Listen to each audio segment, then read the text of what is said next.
We're here with Sinan Aral, who is a renowned business expert and current professor at MIT, where he leads their initiative on the digital economy. Thank you for joining us. Thanks. Thanks for having me. So I wanted to first get your thoughts on Elon Musk's Twitter deal. Right now, it's in a bit of a state of flux as he claims they aren't providing accurate data. They say he can't back out of the deal. From your perspective, what is the status of this agreement and how likely is it to go through? I think we're in the middle of a posturing phase.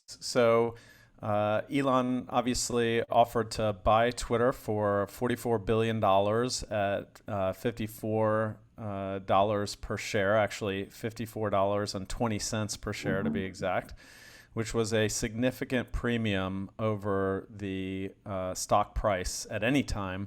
And certainly recently, after the deal has been sort of on the table or on the rocks, if you were. This was a no-brainer decision for the board. It would have been negligent for them to reject this offer, given what a high price Elon said he would pay for it. Since then, he has gotten a little bit of cold feet. I think he realized that financially, the price he was offering didn't make much sense, and he is searching, I think, for ways to negotiate a price reduction, which is, I think, what's going on now. Gotcha. So as you mentioned, the stocks have sort of tanked since this announcement was made, but um, you said that even before this announcement, this was maybe not the best deal for Musk. What do you think encouraged him to make this offer? Well, I mean, I think that Elon is notorious for being more about the high level than about the nuance or the details. And when it came to this purchase, I think he was, in essence, flying a little bit by the seat of his pants. I think he had gotten into a lot of debates about, whether Twitter was going in the right way. He considers this to be, in essence, the public square or the town square. He doesn't have any experience in running a social media company, obviously, being much more famously in the electric car market and the space market with SpaceX. But he is obviously an extremely talented innovator and business person. In this case, I think that he got a little bit over the tip of his skis, in the sense that the deal made a lot of sense for Twitter at the price that he was offering, but made a lot less sense in terms of narrow financial reasoning for Elon, in terms of best case scenario, his ability to take it private and turn it around. At that price, would have to really become an extremely profitable and high growth company to make sense. And I think that now what he's realizing is that if the deal is to go through, that it would make a lot more sense at closer to $40 a share than it does at $54 a share. Mhm. And so Twitter obviously is pushing for this to go through, but is it possible that they would sort of accept this negotiated agreement on a lower price, or is it more in their interest to just stick to their guns here and try to force it through at the $54 price?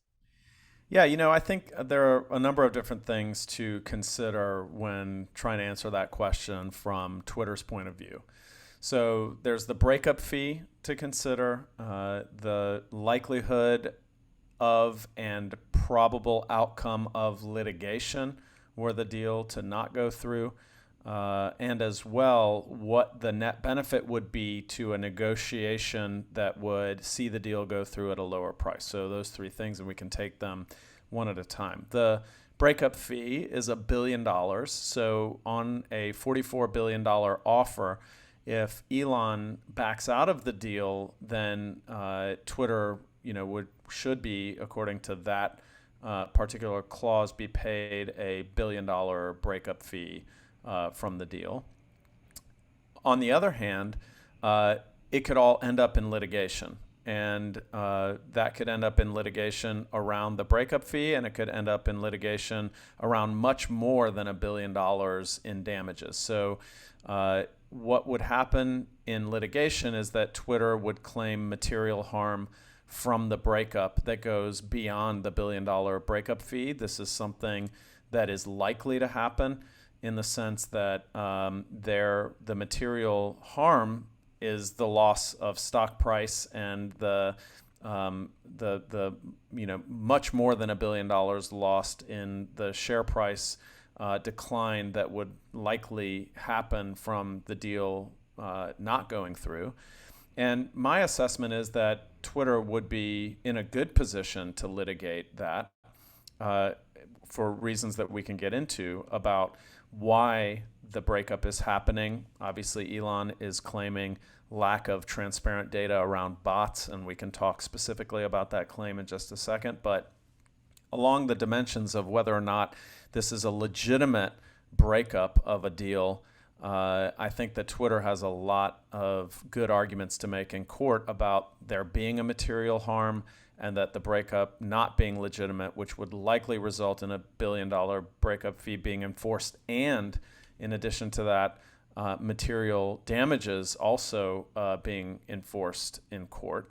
And so my guess is that Twitter could gain or could recoup some losses by going to court, but that there's a spread between what's currently being offered and what they could recoup in court, where they would be net benefit positive to doing the deal at a lower price per share. And I think that that's the likely outcome here, good in a sense for all parties, which is that Twitter and Elon all decide that agreeing to the deal at a lower price point than originally offered is better than litigating, including the uncertainty of what would happen in the litigation and even the net positive for Twitter were they to win a litigation. I think that they are likely to agree to a lower price point. But between here and there is a complicated negotiation in public and ironically on Twitter about whether there are material disclosures that are being withheld, whether there has been quote unquote fraud as it pertains to Twitter's disclosures on the number of bots in their ecosystem, and many other things that are becoming very public in an effort to negotiate the price of the stock offer. Mm-hmm. And so related to some of these claims, like the bot claims that you're mentioning, Twitter, of course, has said that they're going to hand over all this data, but they don't think that Musk is going to be able to find anything in here that, would counteract the information they've given. Is this claim of bots by Elon Musk sort of just a way to wriggle out of it or lower the price? Or do you think that there's any substance to this claim and could it actually get him out of this deal? Well, I mean, I think that it is an attempt to wriggle out of it. I actually I don't even think it's necessarily an attempt to wriggle out of it. I think it's an attempt to negotiate the price, to try and get a price reduction through negotiation based on some of these arguments. I think that the bottom line is that, Elon's argument is I can't monetize bots. And so if your bot numbers are the public disclosures of your bot numbers are much lower than the actual numbers of bots in the ecosystem, then the potential for monetization is lower, and therefore I should get a lower price per share in terms of the final closing price on the deal. Twitter's argument is that we have been disclosing this publicly for years and years and years, and we have gotten debt financing in the past with these numbers. There's no fraud here, and we're happy to give you the data. And they will slowly and cautiously hand over some data, probably not all data, and so on, as this debate unfolds in public. But I think the key thing to remember here is that there isn't just some known number of bots that Twitter either should or should not disclose. What is happening is that Twitter has a methodology for identifying bots, and identification of bots is a non-trivial problem because a lot of models, predictive machine learning, that identifies bots sometimes identifies accounts as bots, which are human, and sometimes identifies human accounts as bots. And so, in disclosing bot numbers, you really have to get into the minutia of the machine learning models and the data that they're trained on, and when they're making decisions that err on the side of inclusion, so as not to label humans as bots, or exclusion, so as to have a strict standard for getting as many bots identified as possible, even if you identify some humans as bots along the way. And this is a well-studied problem in computer science, and a difficult problem, which has an element of thresholding to it, meaning how sensitive do we want the model to be? Do we want it to err on the side of getting as many bots, but sometimes labeling humans as bots, or on the other side, where we really want to be careful not to label some human lurkers as bots? And that's where that debate really lands, not in are you or are you not disclosing a true number of bots. That's not really what this debate is about. I guess moving on a bit to what could actually happen, obviously you're laying out three scenarios. Either it's not going to go through and there's going to be the breakup fee litigation.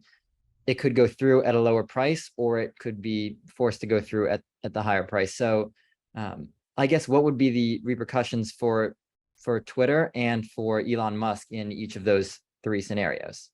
Yeah, I mean, I think that let's say that it goes through at $54 a share. This is a huge win for Twitter, a huge win for the Twitter board and Twitter shareholders.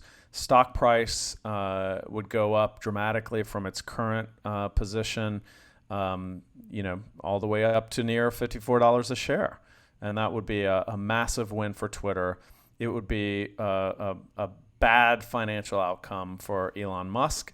I think monetizing Twitter to that level would be very difficult, even as a private company. We could debate for 3 hours about whether or not the things that he has said he would do to Twitter would be effective, would be good for the public square, would be good for profitability. But any which way you slice it, it is going to be a difficult situation for Elon.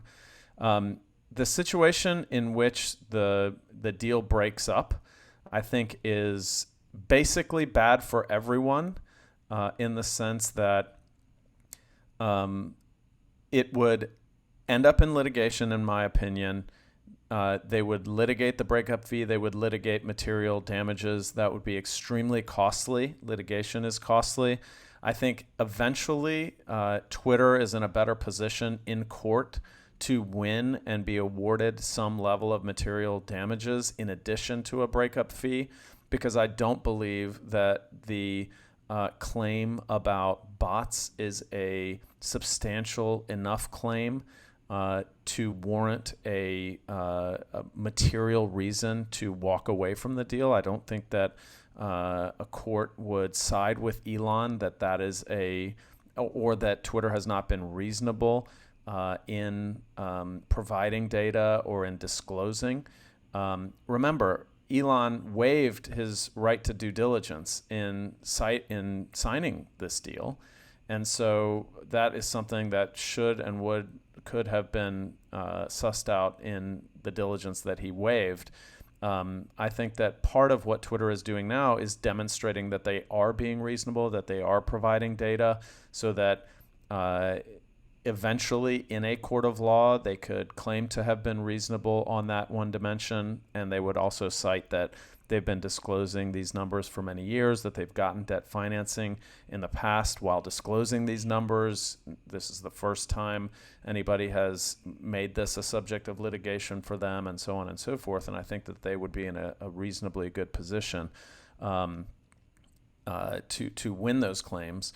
But I think that at the end of the day, it would be bad for everyone for it to really go to court. So really, this is a game of chicken, because in the one outcome where it goes through at $54 a share, it's great for Twitter, bad for Elon. In the doomsday scenario of it going to court and breaking up, it's bad for everyone. And so I think that Twitter and Elon, they both sides see the benefit of that third option, which is let's settle this thing down at a lower price per share, and everyone ends up out of that doomsday scenario. So I do have another unrelated question while we have you here. Um, I wanted to, if you're okay with a curveball, I also wanted to get your thoughts on the future of Bitcoin and crypto. The cryptocurrency market has been plunging. As of today, it's down to 2020 levels. Is this a blip, or do you think people are seeing sort of systemic flaws in cryptocurrency and getting nervous? And do you think this is something that's going to reverse course, um, or is it more permanent? Well, I mean, let me comment first on the broader industry, and then comment specifically on cryptocurrencies. So I think what we're seeing is that it's hard to imagine Web3, crypto, NFTs, smart contracts not being a sustainable industry because of the tremendous amount of investment that is being put into technology development, startups, most famously by Andreessen Horowitz and Chris Dixon. They're committing a lot of money to this space. And I think that a lot of the underlying technologies have a lot of potential to create meaningful value in the world, including blockchain-based technologies, different types of token technologies, including fungible tokens, non-fungible tokens, enablement of smart contracts, how that is going to interact with the massive investment by, for example, Meta in the metaverse, virtual reality, augmented reality, and the role that tokens and coins are going to play in that reality. I think that there is a there in terms of innovation. I think that it's in that larger sort of framing. We're in sort of the dot-com bubble of the current day. A lot of these projects are going to zero, and there's going to be a lot of money lost on projects that are not really worthwhile. There's obviously lots of scams. There's obviously lots of shaking out that needs to be done. But if you recall, we had the dot-com bubble and the dot-com bubble bursting, and then that realizing a fertile ground for the internet commerce revolution. I remember when people were saying, are you kidding me? Nobody's ever going to put their credit card number into a website. That's crazy. And now, obviously, we have e-commerce and Amazon built entirely from the frictionless commerce of putting credit card numbers into websites. I think we're similarly in a bubble phase of this larger market that I think is bursting, will come in fits and starts, going up, going down, but then it will settle into innovation that does create value and change into the future. With regard to Bitcoin and cryptocurrencies, I'm not going to predict the price of Bitcoin today or tomorrow, but I do think it is about whether or not you can convince large swaths of the consumer population whether these specific currencies are the stores of value that people who have invested in them think that they are. Obviously, Bitcoin is a technology that is argued to be mathematically scarce, and therefore, like a scarce resource like gold or other scarce resources, has the benefit of scarcity. In that 21 million-ish bitcoins is sort of the limit of the number of bitcoins that could exist. Does that mean that there is a natural value to it? If and only if the market believes that there is. And I think that is the stage that we're in now. It has the elements of value.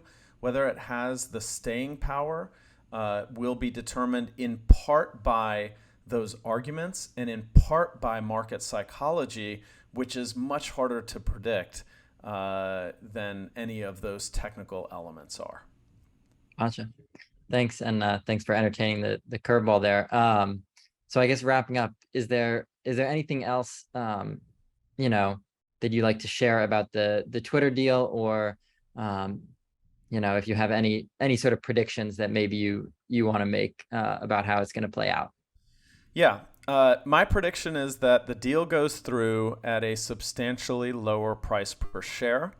And one thing I'd like to add is that this is, in my mind, way more important than the whimsical back and forth debate between Twitter and Elon about the deal terms and the bots and so on, because of social media's incredible importance in modern society.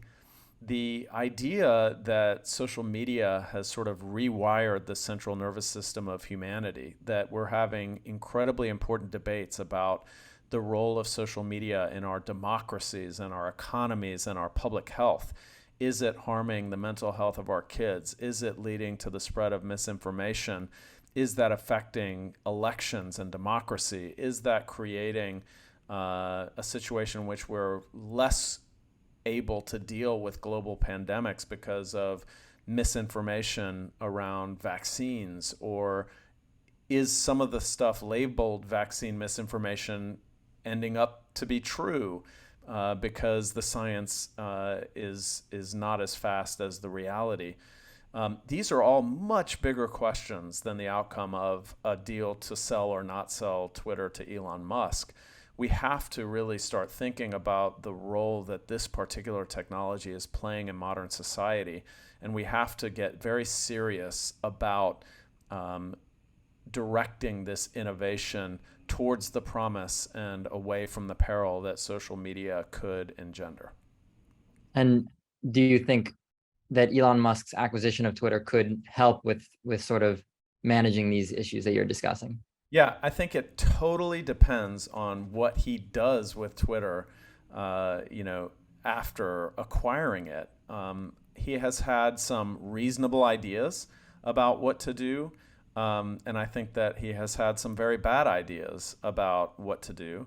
And I think that having that debate is really important. It's a much longer debate, but it's one that I think is much more important than the deal terms or the litigation or the number of bots on Twitter. I think this is a fundamental issue in our society today. What once was a technology for entertainment and stupid cat memes has been quickly outed as a game changer on multiple dimensions of human society. And I think that we have to wake up to that reality. Great. Well, thank you so much for joining us. Really appreciate your time.